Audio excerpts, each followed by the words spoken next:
Hello नमस्कार जय श्री राम। दा विनीत कुमार में आप सभी सदस्यों का स्वागत है। एक दिन एक बुजुर्ग से मिलने गया। मैंने पूछा, बाबा आपकी उम्र कितनी है? उन्होंने मुस्कुराते हुए कहा, बस बेटा 60 पार कर गया हूँ। फिर मैंने पूछा, अब आप क्या करते हो? उन्होंने एक लंबी सांस ली और कहा, अब तो बस दिन काट रहा हूँ। मैंने पूछा, दिन काट रहे हो? ये 3 शब्द मेरे दिल के आर पार हो गए। सोचिए, जिस इंसान ने पूरी जिंदगी अपने परिवार के लिए खपा दी, आज वो सिर्फ दिन काट रहा है। क्या यही इनाम है 60 साल की मेहनत का?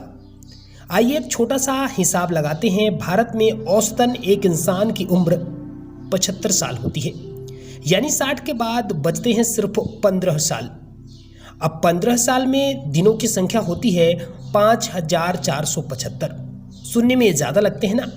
पर अब इन 5475 में से निकालिए 8 घंटे की नींद, वो भी मतलब कि हर दिन का 1/3 हिस्सा, यानी 1800 दिन गायब। रोजमर्रा की थकान, बीमारी, डॉक्टर, अकेलापन और मानसिक तनाव, कम से कम 1500 दिन और चले गए। बचते हैं सिर्फ 2200 असली दिन। और अफसोस ये है कि इन 2000 दिनों में भी हम गिन गिन के बिताते हैं, जी के नहीं। 60 के बाद अलार्म नहीं बजता, पर जिंदगी भी पूरी नहीं होती। कंधे खाली हो जाते हैं, लेकिन मन भारी हो जाता है। घर में शोर होता है, पर खुद के लिए सन्नाटा होता है। बेटा ऑफिस चला जाता है, बहू अपने फोन में रहती है, पोता अपने वीडियो गेम में खोया होता है, और आप अपने बिस्तर के कोने में चुपचाप दीवारों को देखते रहते हैं। रिश्तेदार कम मिलने आते हैं, दोस्त अब या तो बीमार हैं या भगवान को प्यारे हो गए। आपके जन्मदिन पर अब केक नहीं कटता, बस एक व्हाट्सएप फॉरवर्ड आ जाता है, स्टे ब्लेस्ड अंकल।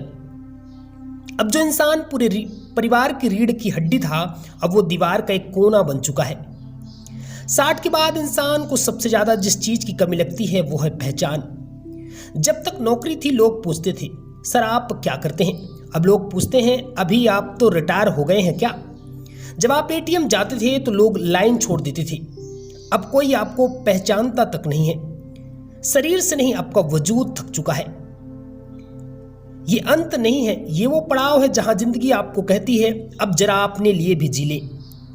जिन सपनों को हमेशा आपने टाला, अब उन्हें जीने का वक्त आ गया है। आपने दूसरों के लिए बहुत कुछ किया, अब खुद को समय देने का वक्त है। 60 के बाद क्या किया जा सकता है? सुबह जल्दी उठिए, सूरज से दोस्ती कीजिए, बागवानी कीजिए, फूलों से बातें कीजिए, पुराने दोस्तों को कॉल कीजिए, हंसी वापस लाइए, बच्चों को पढ़ाइए, समाज को कुछ लौटाइए, मंदिर जाइए, भजन गाइए, आत्मा को शांति दीजिए। रिटायरमेंट एक अंत नहीं है, ये एक दूसरा जीवन है। मान लीजिए आपके पास सिर्फ 2000 दिन बचे हैं, तो क्यों ना हर दिन को एक उत्सव बना दिया जाए। रोज कुछ नया सीखिए, हर दिन किसी को मुस्कान दीजिए, और सबसे जरूरी है हर दिन खुद से प्यार कीजिए, क्योंकि जो जिंदगी बची है उससे गुजारना नहीं है, उससे जीना है। अगर आप इस वक्त 60 के पार हैं तो यकीन मानिए आपके पास अभी भी पूरी जिंदगी है, अगर आप उसे जीना चाहें। और अगर आप अभी जवान हैं तो अपने माता पिता से बात कीजिए, उन्हें एहसास दिलाइए कि वो सिर्फ रिटायर्ड नहीं है, आपके लिए आज भी उतने ही कीमती हैं। जिंदगी सालों में नहीं, पल पल जीने में होती है। वीडियो आपको कैसी लगी कमेंट बॉक्स में अपनी राय जरूर दीजिएगा। Thanks for watching this. जय